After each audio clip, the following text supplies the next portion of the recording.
Assalamualaikum warahmatullahi wabarakatuh. Pada kesempatan hari ini kita akan membahas tentang jawaban atas 5 pertanyaan yang sudah saya ajukan di Elena beberapa minggu yang lalu. Ya, ada 5 pertanyaan. Yang pertama terkait dengan definisi buku teks pelajaran. Ketika kita menyoal definisi buku teks pelajaran, sesungguhnya ada 2 definisi ya. Yang pertama adalah definisi buku teks pelajaran secara umum, yang kedua adalah definisi buku teks pelajaran secara khusus. Definisi buku teks pelajaran secara umum tentu saja mengarah pada semua jenis mata pelajaran ya. Jadi mengakomodasi atas konsep semua jenis mata pelajaran. Sedangkan definisi buku teks pelajaran secara khusus itu menyasar pada mata pelajaran tertentu ya. Pertanyaannya adalah jenis buku teks pelajaran umum ya, definisi buku teks pelajaran umum. Apa yang dimaksud buku teks pelajaran? Buku teks pelajaran adalah buku teks yang berisi bahan atau materi pelajaran. Jadi dari isinya dulu ya. Isinya adalah bahan atau materi pelajaran. Kemudian disusun berdasarkan apa? Jadi apa acuannya? Acuannya adalah Standar Nasional Pendidikan, yaitu kurikulum yang berlaku pada saat itu. Ya, jadi isi atau bahan materi buku teks pelajaran yaitu didasarkan pada apa? Yaitu pada kurikulum yang berlaku. Dituangkan secara tertulis, ya, bisa dilisankan dan bisa dalam bentuk elektronik. Kemudian itu adalah buku standar yang berfungsi sebagai bahan pegangan belajar dan mengajar, baik sebagai pegangan pokok maupun pelengkap. Jadi ada beberapa unsur ya atas definisi buku teks pelajaran. Yang pertama dilihat dari isinya, yaitu berisi bahan atau materi pelajaran. Nah, kemudian yang kedua acuannya. Acuannya adalah kurikulum yang berlaku. Yang ketiga wujudnya. Nah, wujudnya itu pasti tertulis, bisa dilisankan, dan bisa pula dalam bentuk buku sekolah elektronik atau buku teks elektronik. Kemudian buku itu tervalidasi atau menjadi buku standar atau buku baku yang digunakan sebagai ya pegangan. Ya. Jadi itu adalah fungsinya. Fungsinya adalah sebagai bahan pegangan pada kegiatan belajar dan mengajar.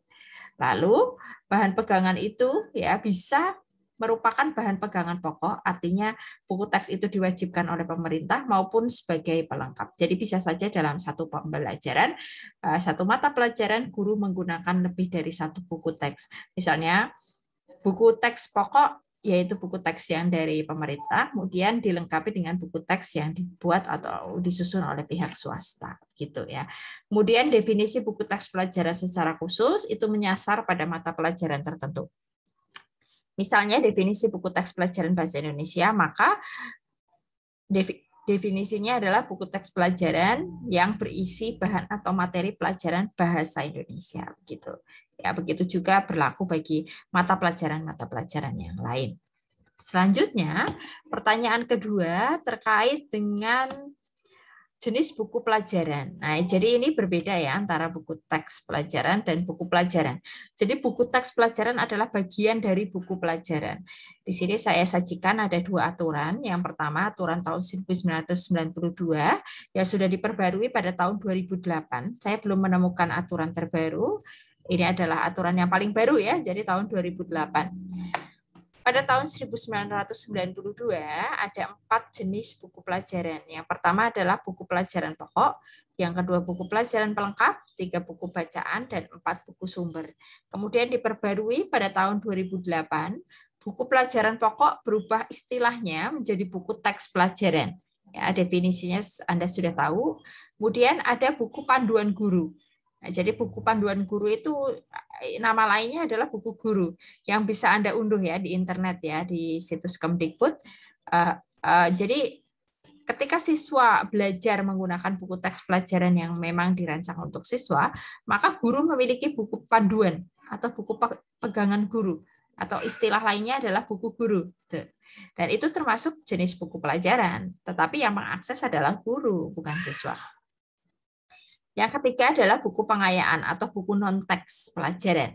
Buku pengayaan ada 3 jenisnya. Yang pertama adalah buku pengayaan pengetahuan, yang kedua adalah buku pengayaan keterampilan, yang ketiga adalah buku pengayaan kepribadian. Nah, ini sangat penting ya penjelasan di sini.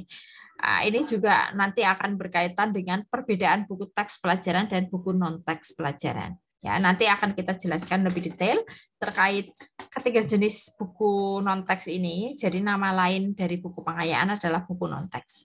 Jadi buku non-teks pelajaran atau buku pengayaan itu adalah buku pelajaran yang disusun tidak berdasarkan kurikulum yang berlaku, tapi dalam fungsinya itu mendukung pembelajaran. Kemudian yang terakhir adalah buku referensi. Buku referensi adalah buku yang digunakan oleh guru pada saat pembelajaran yang dimanfaatkan oleh siswa yang bisa dimanfaatkan sebagai referensi. Misalnya siswa menggunakan kamus, siswa menggunakan ensiklopedi, dan sebagainya. Itu masuk dalam buku referensi.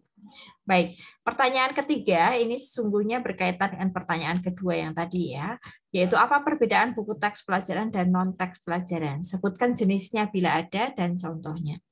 Buku teks pelajaran itu adalah buku pelajaran yang disusun berdasarkan kurikulum yang berlaku. Ini definisi yang sangat sederhana ya. Sedangkan buku non-teks pelajaran disusun tidak berdasarkan kurikulum, tetapi buku non-teks pelajaran itu dapat mendukung proses pembelajaran. Di Salindia sebelumnya, saya sudah menjelaskan bahwa buku non-teks pelajaran ada 3 jenis ya. Yang pertama buku pengayaan atau buku non-teks pengetahuan, yang kedua adalah keterampilan, yang ketiga adalah kepribadian. Contohnya untuk buku non-teks pengetahuan ya. Ketika Anda membaca sebuah buku, misalnya buku itu berjudul tentang mengulik tentang cerita pendek gitu, atau menyoal pantun gitu, atau yang lain berbicara tentang teks laporan observasi begitu. Itu yang seputar pengetahuan. Jadi isinya adalah konsep ya, kemudian gagasan, informasi. Nah, itu disebut dengan buku teks pengetahuan. Yang kedua adalah buku teks keterampilan. Jadi ketika Anda menemui buku berjudul terampil menulis puisi, terampil menulis cerpen, terampil menulis dongeng, dan sebagainya, terampil menulis teks berita, begitu, yang menyasar pada keterampilan peserta ya, pembaca. Menyasar pada keterampilan pembaca. Jadi isinya itu teknis sekali. Itu dimaksud dengan buku non-teks pelajaran jenis keterampilan. Yang ketiga adalah buku kepribadian. Nah, buku kepribadian ini contohnya adalah kumpulan cerpen, novel gitu ya. Jadi misalnya pada kompetensi dasar cerita pendek ya, kompetensi dasar cerita pendek, guru memberikan ya, atau memberikan buku kumpulan cerpen kepada peserta didik, dan peserta didik memanfaatkan itu pada pembelajaran. Maka buku kumpulan cerpen itu disebut sebagai buku non-teks pelajaran atau buku pengayaan gitu. Misalnya dalam kompetensi dasar yang lain, menganalisis novel angkatan 1920 sampai 1930-an. Kemudian guru mengajak peserta didik ke perpustakaan dan membaca novel Azab dan Sengsara, membaca novel Siti Nurbaya secara langsung, maka pada posisi itu novel Azab dan Sengsara dan Siti Nurbaya selain merupakan sebuah novel, pada konteks buku pelajaran itu disebut sebagai buku non-teks pelajaran kepribadian. Karena pada saat itu, pada konteks itu, difungsikan sebagai buku pelajaran, meskipun tidak disusun berdasarkan kurikulum yang berlaku. Kemudian pertanyaan keempat, ada 4 aspek penelaah buku teks, isi, penyajian, bahasa, dan grafika. Jelaskan dan beri contohnya. Ini sudah saya jelaskan pada pertemuan-pertemuan sebelumnya. Yang pertama terkait dengan aspek isi ya. Untuk aspek isi tentu saja isi dari buku teks pelajaran itu harus berdasarkan pada kurikulum yang berlaku. Ya, ada beberapa aspek penelaahan, mulai dari kelengkapan materi, keakuratan, dan sebagainya. Kemudian aspek penyajian materi merupakan pengorganisasian bahan atas penyusunan materi ajar yang terdapat dalam buku teks pelajaran. Ya, bisa disusun secara deduktif, bisa disusun secara induktif, secara campuran gitu. Jadi ini terkait dengan aspek penyajiannya. Yang ketiga adalah aspek bahasa dan keterbacaan, meliputi kemudahan membaca, kemenarikan, dan kesesuaian. Nah, ini berkaitan dengan keterbacaannya karena merupakan aspek kebahasaan. Aspek kebahasaan itu juga berkaitan pula dengan perkembangan psikologis dan kognitif peserta didik. Makin tinggi jenjang kelas peserta didik, maka makin rumit juga bahasanya ya. Boleh menggunakan kalimat majemuk dan sebagainya gitu.